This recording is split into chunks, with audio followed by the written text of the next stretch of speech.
Hello everyone, this is Rajib. So welcome back to my channel. আজ বলবো অন্য একটা টপিক নিয়ে, যা প্রতিদিনের তুলনায় আলাদা ও সমসাময়িকভাবে অন্য ধরনের, যা হলো একটা আরবিক স্টাইলের পিৎজা। এটা নিতান্তই সাধারণের তুলনায় একটু আলাদা, বাট খেতে কিন্তু অসাধারণ হয়ে থাকে এবং সঙ্গে থিন ক্রাস্ট হয়। এটা বানানোর মূল উপকরণ চিজ শ্যাঙ্কলিশ।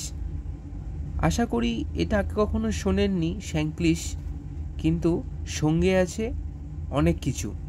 বানাতে গেলে শুনতে হবে, জানতে গেলে ফলো করতে হবে, আমাকে সাবস্ক্রাইব করতে হবে, লাইক করতেই হবে, শেয়ার না করলে জানতেই পারবেন না। এই বলেই শেষ করলাম না, আরও সঙ্গে কিছু বললাম কি করে বানাতে হবে।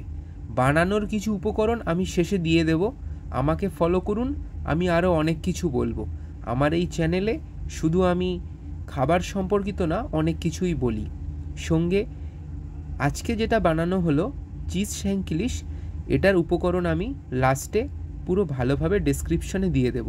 যাদের বানানোর ইচ্ছা তারা ঘরে বা বাড়িতে বানাতে পারেন, কিন্তু এটা বানাতে গেলে এইভাবে সম্ভব নয়। এটা ওটিজি অথবা এরকম ওভেনের মধ্যে বানাতে হবে। আর আমি এটাকে কেটে দেখালাম লাস্টে, দেখুন খেতে কতটা ভালো লাগে, দেখতেও কতটা সুন্দর লাগছে। Thank you.